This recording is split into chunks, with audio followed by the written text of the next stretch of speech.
So ultimately it was fraud losses, but the core facet of that being the alerting, the timeliness of the data that they receive, and then that related to the timeliness of the alerts themselves and the ability to actually influence how those alerts generate.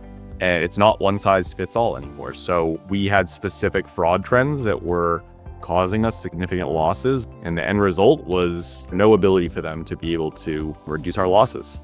We were having anywhere from 10 to 20 account takeovers a day. So successful account takeover. It's not something we could shut off. So like we're just playing whack-a-mole, right? I mean, it was the volume of the accounts that they could compromise, the ability for them to just like learn our cutoff windows and be able to keep track of, right? Like these systems aren't cheap.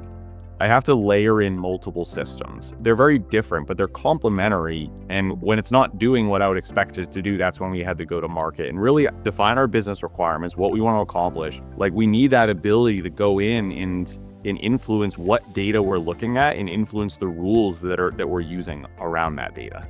So there was a unique data element that we were able to take from our core data and tell Unit 21 and say, hey, this is a whole different data element.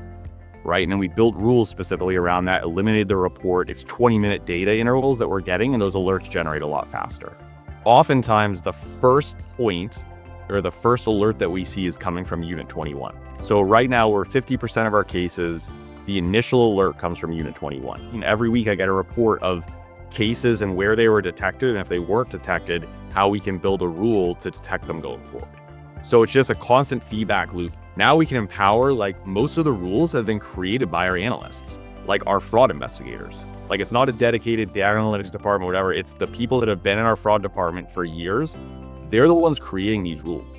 And it's empowering them, but it's also helping them to think about how do I prevent fraud going forward versus just working a case.